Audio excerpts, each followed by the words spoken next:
Hello दोस्तों, चलिए तो शुरू करते हैं आज विक्रमादित्य की एक और बहादुरी की कहानी के साथ। प्राचीन काल में उज्जयिनी पर राजा विक्रमादित्य का शासन था। राज्य के एक सुदूर गांव में एक विशाल और खूंखार अजगर ने आतंक मचा दिया। विक्रमादित्य ने इस चुनौती को स्वीकार कर अपनी प्रजा की रक्षा के लिए एक बार फिर से अपने साहस का परिचय दिया। राज्य के दक्षिणी हिस्से के एक घने जंगल से सटे गांव में अचानक एक विशाल अजगर का प्रकोप शुरू हो गया। यह अजगर इतना बड़ा था कि वह पूरे गांव में डर और दहशत का कारण बन गया।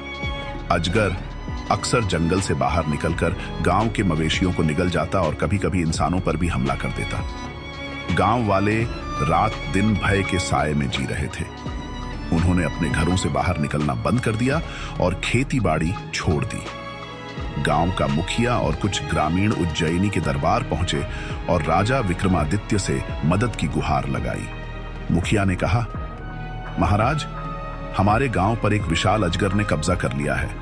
वह हमारे मवेशियों को निगल जाता है और हमारी जान को भी खतरा है। कृपया हमारी रक्षा करें। राजा विक्रमादित्य ने मुखिया की बात ध्यान से सुनी और तुरंत इस समस्या को हल करने का निश्चय किया। उन्होंने अपने दरबारियों और सैनिकों से पूछा कि कौन इस खतरनाक अजगर से लड़ने के लिए तैयार है। लेकिन अजगर की भयावहता के किस्से सुनकर कोई भी व्यक्ति आगे नहीं आया। तब विक्रमादित्य ने खुद इस कार्य को अंजाम देने का निर्णय लिया। उन्होंने कहा, एक राजा का सबसे बड़ा धर्म अपनी प्रजा की रक्षा करना है। यदि मेरे राज्य के लोग भय में हैं, तो यह मेरा कर्तव्य है कि मैं उनका भय दूर करूं। उन्होंने अपनी तलवार और ढाल को उठाया और अपने सबसे तेज घोड़े पर सवार होकर गांव की ओर निकल पड़े। राजा विक्रमादित्य ने गांव पहुंचकर स्थिति का जायजा लिया। गांव के लोग उनसे मिले और उन्हें बताया कि अजगर जंगल के पास स्थित एक बड़ी गुफा में रहता है। वह रात के समय गांव में आता है और हमला करता है। विक्रमादित्य ने ग्रामीणों को सांत्वना दी और कहा, डरो मत, मैं इस समस्या का अंत करूंगा। ये अजगर अब तुम्हारा कुछ नहीं बिगाड़ पाएगा। अगले दिन विक्रमादित्य ने अकेले ही जंगल में जाने का निर्णय लिया। उन्होंने अपनी तलवार और ढाल के साथ गुफा की ओर प्रस्थान किया। जंगल बहुत घना और डरावना था। वहां की खामोशी और अजीब आवाजें माहौल को और भी भयावह बना रही थीं।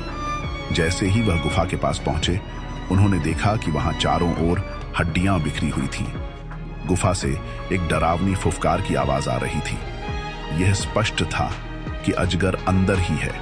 जैसे ही राजा गुफा के अंदर गए, उन्होंने देखा कि एक विशाल अजगर उनकी ओर देख रहा है। अजगर की आंखें लाल रंग की थीं और उसकी फुफकार से पूरा गुफा हिल रहा था। अजगर ने राजा को देखते ही हमला करने की कोशिश की। उसने अपनी पूंछ से गुफा की जमीन पर जोरदार प्रहार किया।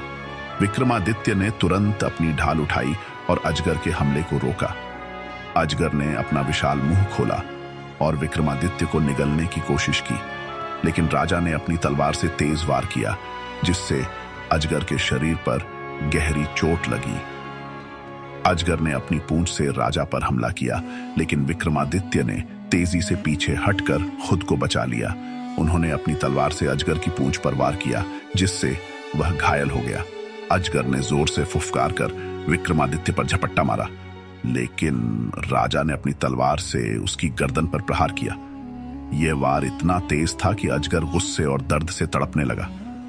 राजा ने अपनी सूझबूझ और बहादुरी से आखिरकार अजगर की गर्दन पर जोरदार वार किया, जिससे उसका अंत हो गया। विशाल अजगर जमीन पर गिर पड़ा और उसके प्राण निकल गए। विक्रमादित्य ने अजगर को मारकर गांव वालों को उसकी गुफा तक बुलाया। जब गांव वालों ने देखा कि वह भयानक अजगर मर चुका है, तो उनकी खुशी का ठिकाना नहीं रहा।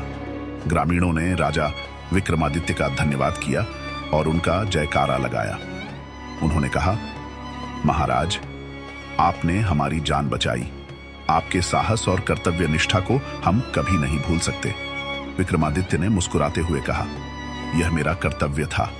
एक राजा का धर्म अपनी प्रजा की रक्षा करना है। अब तुम सब निर्भय होकर अपने जीवन को आगे बढ़ाओ। यह कहानी राजा विक्रमादित्य की निडरता, साहस और कर्तव्य निष्ठा को दर्शाती है।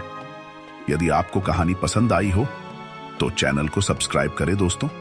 Thanks for watching.